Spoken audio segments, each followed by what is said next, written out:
A very good morning to all of you. I am Dr. Ranjita and you all are welcome to Zumexa classes. आज के इस lecture में हम लोग पढ़ने जा रहे हैं क्लास 10 हिस्ट्री एनसीईआरटी के चैप्टर नंबर 5 के बारे में। तो इस चैप्टर का पार्ट 2 है। इस चैप्टर में हम लोग बात कर रहे हैं द एज ऑफ इंडस्ट्रियलाइजेशन के बारे में। So let's start.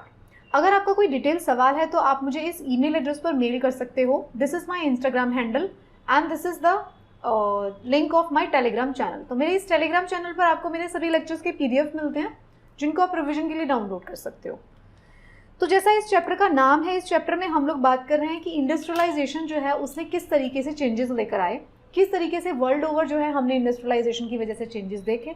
हम सेकेंड फेज में जो है इसके बात करने वाले हैं कि उन सारे इंडस्ट्रियलाइजेशन प्रोसेस का हमारे कंट्री में क्या इफेक्ट होता है, because we were the colony of Britishers. तो हम ये सब बात कर रहे हैं। जैसा मैं आपको हमेशा बताती हूँ, क्लास 9 और क्लास 10 की जो हिस्ट्री है that is about world history, और क्लास 11th में भी कुछ कुछ चैप्टर्स जो होंगे वो वर्ल्ड हिस्ट्री से रिलेटेड होंगे, और क्लास 11 की जो हिस्ट्री होगी उसमें हम जो नई वाली जो एनसीईआरटीज़ हैं उसके बारे में भी बात करेंगे डिटेल में। जब हमने बात किया इंडस्ट्रियलाइजेशन के बारे में, तो इंडस्ट्रियलाइजेशन की जो हिस्ट्री है हमने उसके बारे में बात किया। हमने उस फेज़ को बात किया, प्रोटो इंडस्ट्रियलाइजेशन फेज़ किसको कहा जाता है, ब्रिटेन में जो है इंडस्ट्रियल रिवोल्यूशन किस तरीके से आता है, उसके अंदर क्या क्या चेंजेस आते हैं, ट्रेड गिल्ड्स बनाए जाते हैं, अलग अलग ट्रेड गिल्ड्स को अलग अलग तरीके का मोनोपोली दे दिया जाता है कि आप इस तरीके की चीज़ों में ट्रेड करेंगे, दूसरे कोई जो ट्रेड गिल्ड होगी वो दूसरी तरीके की चीज़ों में ट्रेड करेगी। तो उसकी वजह से क्या होता है, काइंड ऑफ मोनोपोली आ जाती है, जिसकी वजह से क्या होता है बाकी के जो लोग हैं उनको कंट्री साइड जाना पड़ता है क्योंकि उनको टाउन के अंदर जगह नहीं मिलती। तो हमने ये सारी बातें देखी थी। फर्स्ट फेज में हमने देखा था कि किस तरीके से स्पिनिंग जेनी जो है उसकी वजह से स्पिनिंग जो है वो काफ़ी फास्ट हो गई थी, किस तरीके से फैक्ट्रीज जो आती हैं उसमें कॉटन प्रोडक्शन जो है वो बूम मिल जाता है उसको। लेकिन इनिशियली जब कॉटन प्रोडक्शन को बूम मिलने के बावजूद जो है इंडिया के अंदर इतना ज़्यादा इफेक्ट देखने को नहीं मिलता। क्योंकि किस वजह से ऐसा होता है, क्योंकि जो हैंड वोवन जो चीज़ें होती हैं, जो हाथ से काम किया जा रहा है, उसकी इंपॉर्टेंस ज़्यादा बनी हुई होती है। तो हमने ये बात किया। तो पेस ऑफ इंडस्ट्रियल चेंज हमने देखा कि किस तरीके से पेस चेंज होता है। टेक्नोलॉजी जो आती है वो एकदम से, जैसे ही टेक्नोलॉजी आती है तो ऐसा नहीं होता कि आज टेक्नोलॉजी आई और 1 साल बाद सब कुछ चेंज हो गया, ऐसा नहीं होता। टेक्नोलॉजी को एस्टैब्लिश होने में, लोगों का उसके ऊपर ट्रस्ट डेवलप करने में, लोगों को उसको खरीदने में, अडॉप्ट करने में अपने सिस्टम के अंदर काफ़ी वक्त लग जाता है। तो ये सारी चीज़ों के बारे में हमने बात किया। तो हमने हैंड लेबर और क्यों प्रोमिनेंट था इसके बारे में बात किया। तो अब हम इस जो सेकेंड पार्ट है उसके अंदर हम बात करने जा रहे हैं कि इंडस्ट्रियलाइजेशन इन कॉलोनीज, स्पेशली इंडिया की बात कर रहे हैं हम। तो इंडिया के अंदर इंडस्ट्रियलाइजेशन का क्या इफेक्ट होता है। तो इंडस्ट्रियलाइजेशन की अगर पहले की हम बात करते हैं तो इंडस्ट्रियलाइजेशन के पहले क्या था, बिफोर इंडस्ट्रियलाइजेशन क्या होता था, सिल्क और कॉटन गुड्स जो थी वो इंडिया के अंदर जो सिल्क और जो कॉटन के प्रोडक्ट थे वो ऑल ओवर जो मार्केट है उसके अंदर डोमिनेट करते थे। यहाँ से जो है वो प्रोडक्ट्स को खरीदा जाता था और बाहर जो है मार्केट में उसको सेल किया जाता था। तो यूरोपियन कंट्रीज़ की अगर हम बात करते हैं, यूके की बात करते हैं, तो इंडिया के टेक्सटाइल का काफ़ी डिमांड होता है, राइट।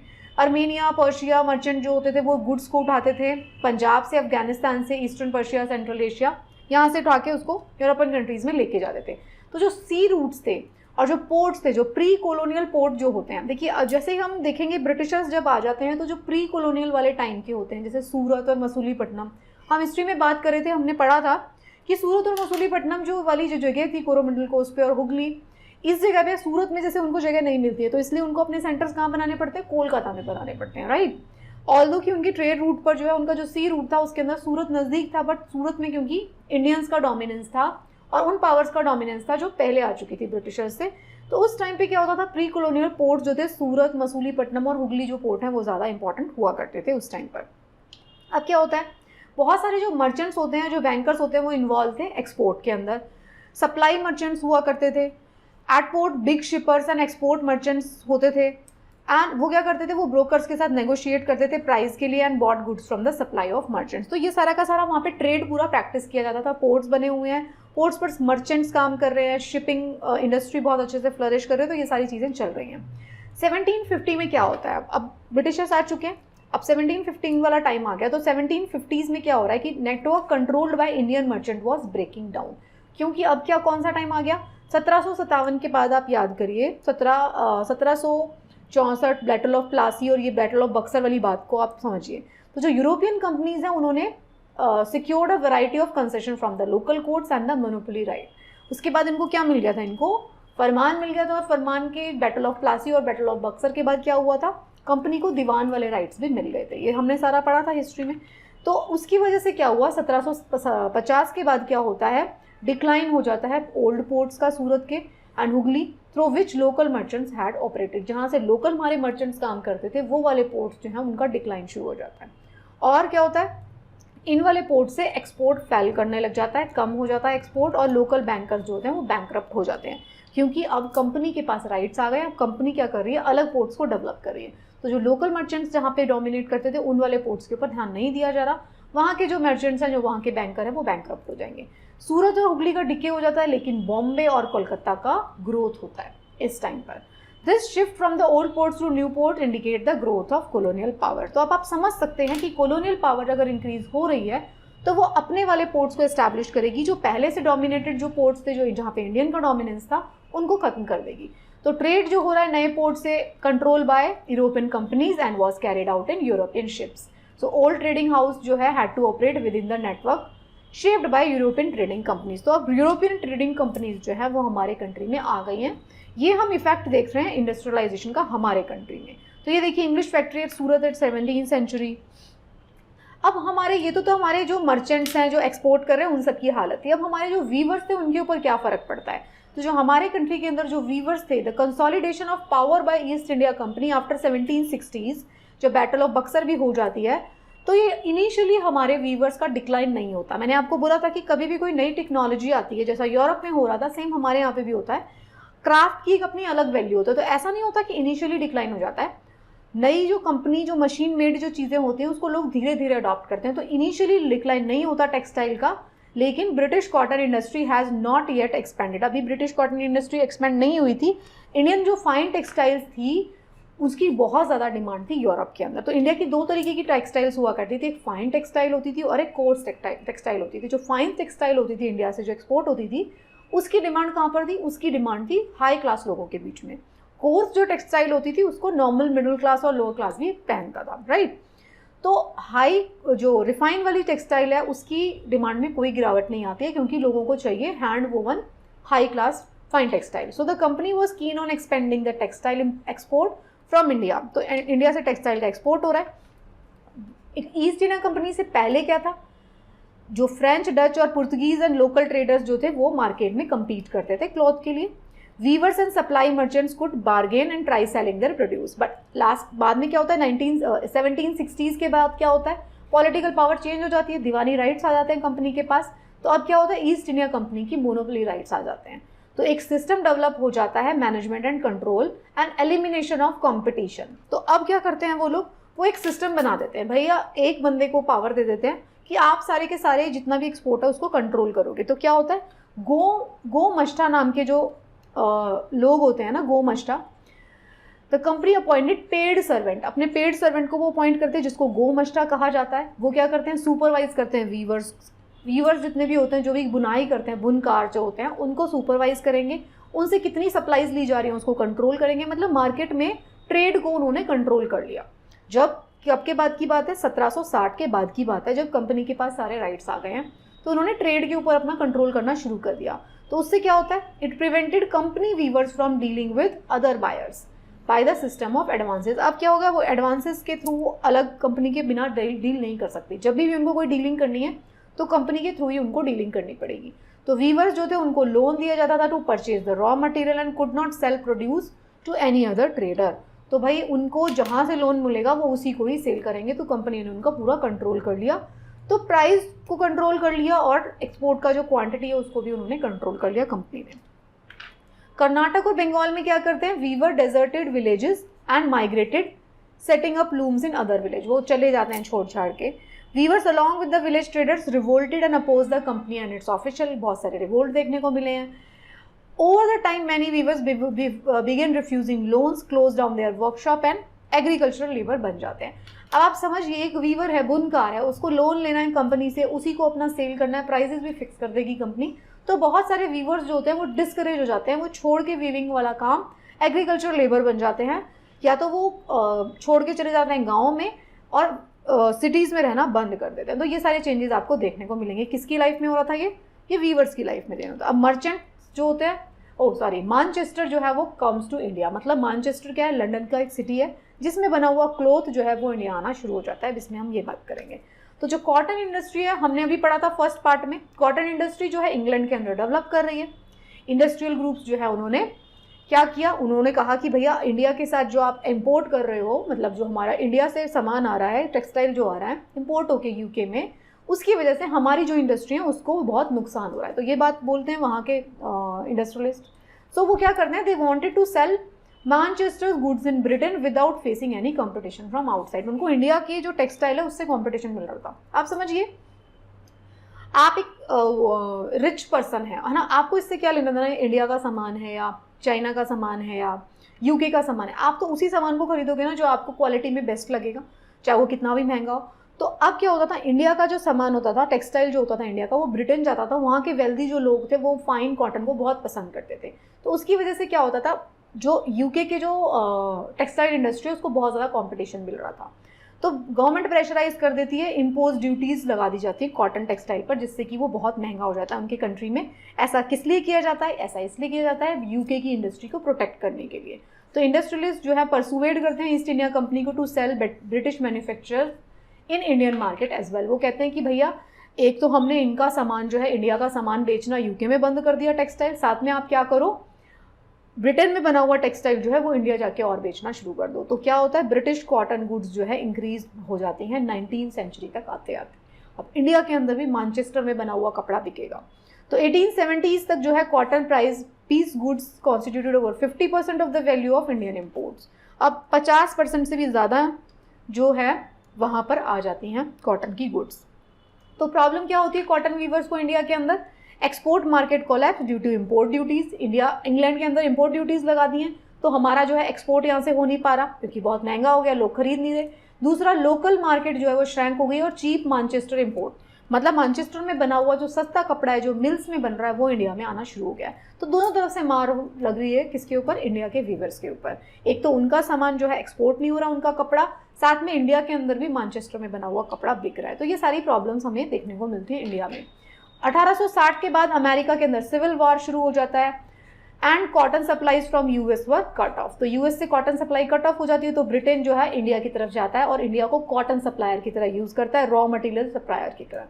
तो रॉ जो कॉटन है वो एक्सपोर्ट किया जाता है इंडिया से सारा कॉटन उठा के ब्रिटेन भेजा जा रहा है और ब्रिटेन से बना हुआ कपड़ा जो है वो इंडिया में आ रहा है। तो ये सारी चीज़ें वो देखने को मिलती हैं जिससे कि हमारी वीविंग इंडस्ट्री को बहुत बुरा असर पड़ता है। तो weavers in India were starved of supplies and forced to buy raw cotton at exorbitant prices, क्योंकि सारा कॉटन जो है वो तो उससे एक्सपोर्ट कर दिया गया है यूके में, क्योंकि सप्लाईज जो है यूएस से नहीं आ रही है। तो इंडिया के जो लोग थे, वीवर्स थे, उनको ही यहाँ से बहुत महंगा कॉटन खरीदना पड़ रहा है, अपने खुद का कॉटन जो है बहुत महंगा हो रहा है।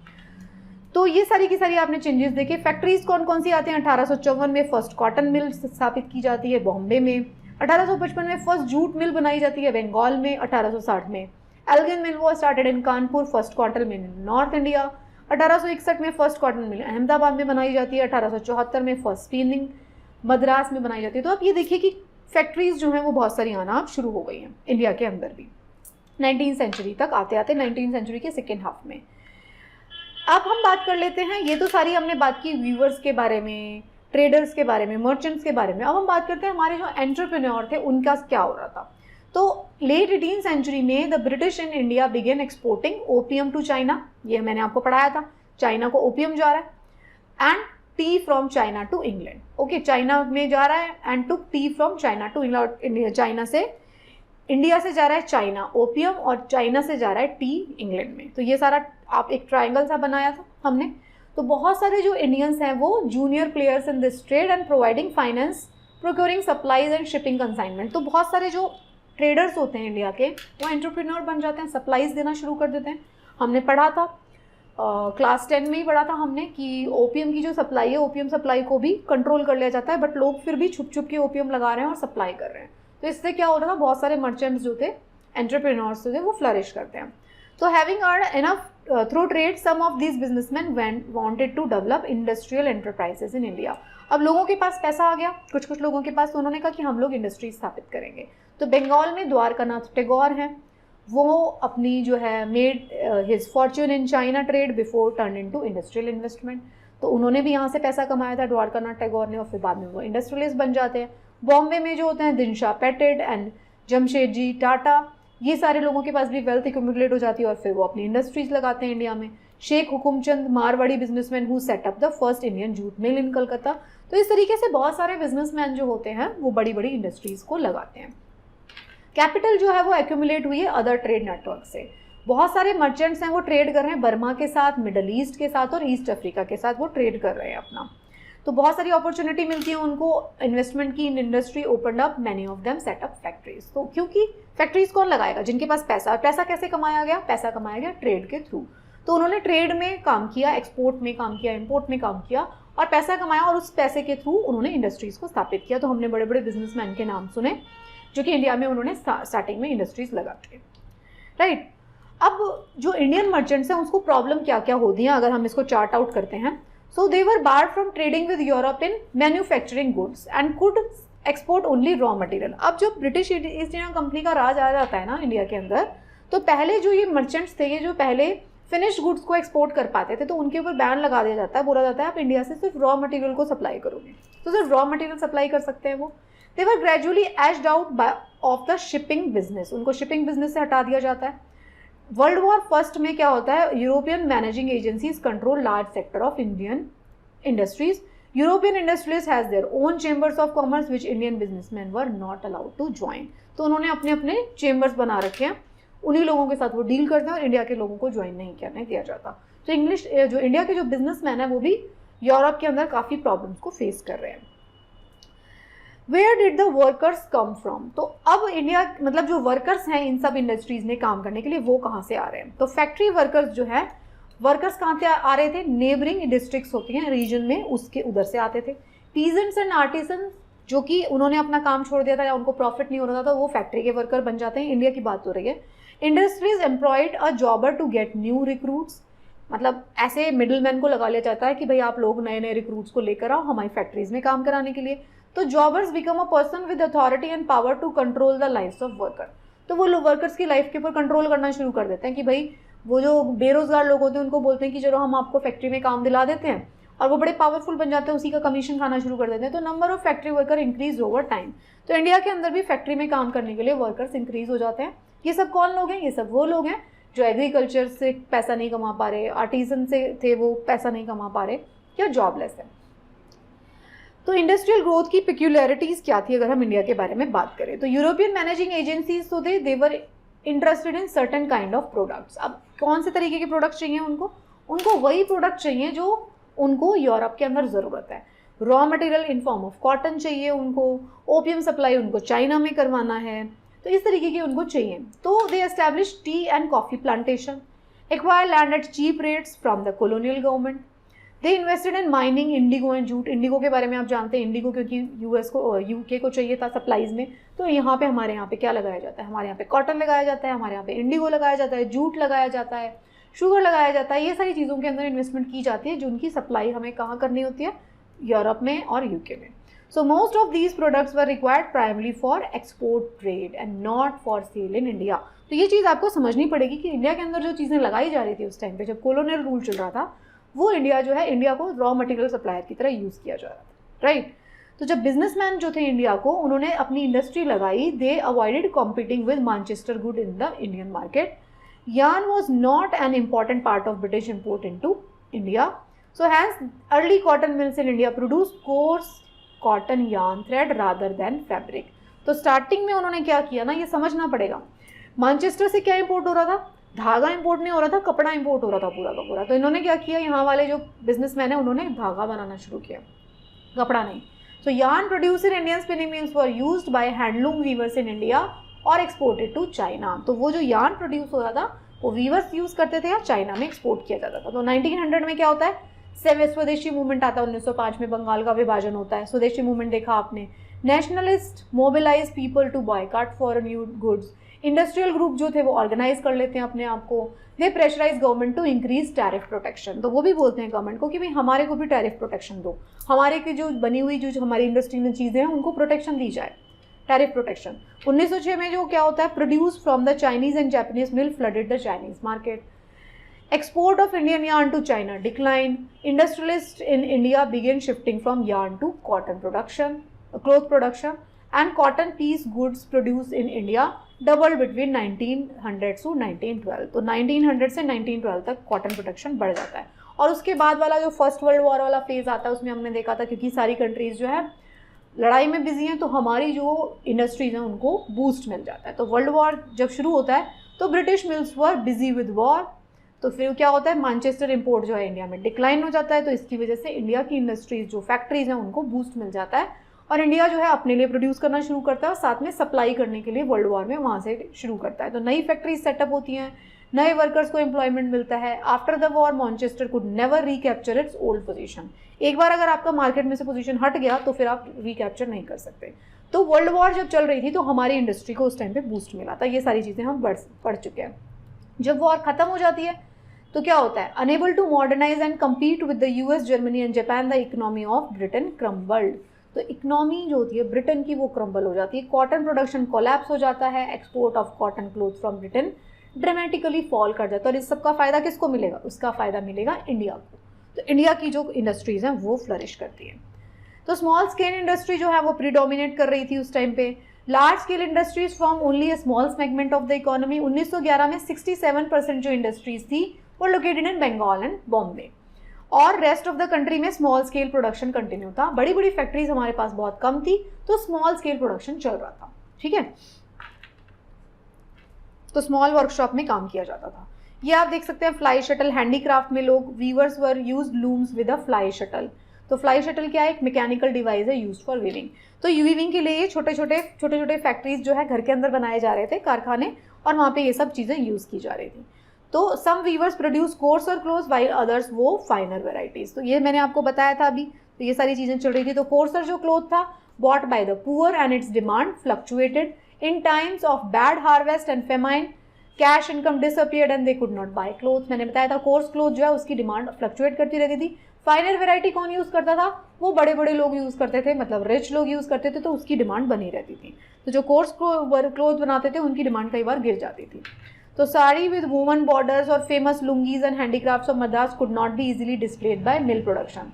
तो मिल प्रोडक्शन आ गया था इंडिया के अंदर भी, लेकिन जो हाथ से बनी हुई चीज़ें थी, मैंने जैसा कि यूरोप में पढ़ाया था आपको, यूरोप के केस में भी हाथ से बनी हुई चीज़ें इतनी जल्दी रिप्लेस नहीं हो पाई थी क्योंकि हाथ से बनी हुई चीज़ों की अलग डिमांड होती है। तो इंडिया में भी यही हुआ, जो कुछ चीज़ें हैं साड़ी का वुमन बॉर्डर, ये सब चीज़ों की डिमांड बनी रहती है, राइट। ये आप देख सकते हैं large scale industries in India 1931 में कहाँ पर थी, बॉम्बे और कलकत्ता में, बाकी सब जगह स्मॉल। मार्केट में गुड्स वो किस तरीके से बिकते थे, मार्केट में जो गुड्स होते थे वो एडवर्टीजमेंट जो है उसके अंदर एक इम्पॉर्टेंट रोल प्ले करता था, part in expanding the market for products and in shaping the new consumer culture. तो आप ये देखिए कि जैसे हम एडवर्टीजमेंट का रोल देखते हैं ना भाई, जैसे आप देखते हो कोलगेट जो है, हम टूथपेस्ट के नाम पे कोलगेट को जानते थे, कार के नाम पे मारुति को जानते थे, इसी तरीके से जो एडवर्टीजमेंट है उसका बहुत बड़ा रोल होता है। तो एडवर्टीजमेंट इंडस्ट्री जो है उस टाइम पे अपना काम करना शुरू कर देती है और बहुत सारी चीज़ें जो है एडवर्टीजमेंट के दम पे बिकती हैं। जो कोई लेबल होता था वो मार्क ऑफ क्वालिटी भी होता था। जैसे आप बोलते हो ना कि नहीं हमें इस प्रोडक्ट पर्टिकुलर ब्रांड की चीज़ें खरीदनी है, तो ब्रांड के ऊपर लोगों का ट्रस्ट डेवलप हो जाता था। मैनचेस्टर लेबल देखिए, ये अर्ली 20वीं सेंचुरी में मैनचेस्टर लेबल ऐसा था। Image of Indian gods and goddesses regularly appeared on these labels. The association with gods gave divine approval to the goods being sold. तो चीज़ें होती थी उस पर भगवान की फोटोज़ बना दी जाती थी। तो भगवान की फोटो बनाने से क्या होगा, कॉमन मैन को लगेगा कि भगवान के साथ एसोसिएटेड है तो अच्छा ही होगा, तो वो खरीद लेते थे। तो इस तरीके की चीज़ों को यूज़ किया गया। Maharaja Ranjit Singh on a Manchester level, देखिए महाराजा रंजीत सिंह को भी बनाया उन्होंने सेल करने के लिए। सनलाइट सोप कैलेंडर ऑफ 1934, ये देखिए भगवान की फोटो बना रखी है सनलाइट सोप के ऊपर, उन्होंने कैलेंडर बनाया था। Unlike newspaper and magazines, calendars were used to even by people who could not read. देखिए कैलेंडर का क्या होता है, लोग घर में टंगाते हैं, अभी भी टंगाते हैं, तो उसके ऊपर भगवान की फोटो और उस पर्टिकुलर कंपनी का लोगो लगा होगा। तो उससे क्या होगा, लोगों का उस पर्टिकुलर ब्रांड में क्या बढ़ जाएगा, विश्वास बढ़ जाएगा। तो इस टाइम पे आप क्या देखेंगे, एडवर्टीजमेंट जो इंडस्ट्री है उसने अपना काम करना शुरू कर दिया था। और मेनली एडवर्टीजमेंट किस फॉर्म में होते थे, गॉड के फिगर्स के फॉर्म में। तो अगर हम कंक्लूजन की बात करते हैं तो आपने इस चैप्टर में क्या पढ़ा, तो इस चैप्टर में हमने बात किया इंडस्ट्रीज जो है मेजर टेक्नोलॉजिकल चेंज जो है वो लेकर आए थे। ग्रोथ ऑफ फैक्ट्रीज हमने देखी, मार्केट के अंदर हमने इंडस्ट्रियल लेबर फोर्स की ग्रोथ देखी, हमने देखा किस तरीके से जो ट्रेडिशनल जो मीन्स ऑफ प्रोडक्शन है वो चेंज होके फैक्ट्री कल्चर आना शुरू हो गया था, उससे क्या क्या पॉजिटिव्स रहे, क्या क्या नेगेटिव्स रहे, हमने ये सारी बातों के बारे में बात किया। हैंड टेक्नोलॉजी और small scale production still remained an important part of industrial landscape. Advertisement है, उसने अपनी मार्केटिंग इंडस्ट्री में बहुत इंपॉर्टेंट रोल प्ले किया।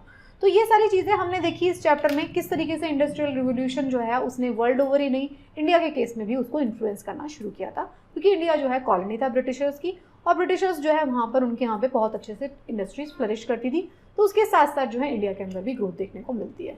सो आई होप आपको ये पूरा चैप्टर समझ में आया होगा। हमने इस चैप्टर को 2 पार्ट्स में पढ़ा है, सो आई विल इंसिस्ट आप पहला पार्ट भी जरूर देख लें, यूरोप वाला पार्ट भी, और साथ में इंडिया वाला पार्ट आपको समझ में आ गया होगा।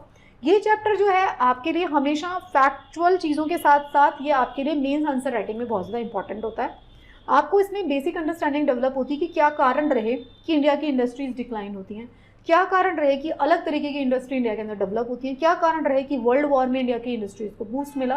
तो ये सारे के सारे फैक्ट को हमने इस चीज़ में, इस चैप्टर में समझा। तो thank you so much for watching. अगर आपको लेक्चर्स पसंद आ रहे हैं तो आप अपने बाकी लोगों को भी इसके बारे में ज़रूर बताएं। Best of luck for your preparation.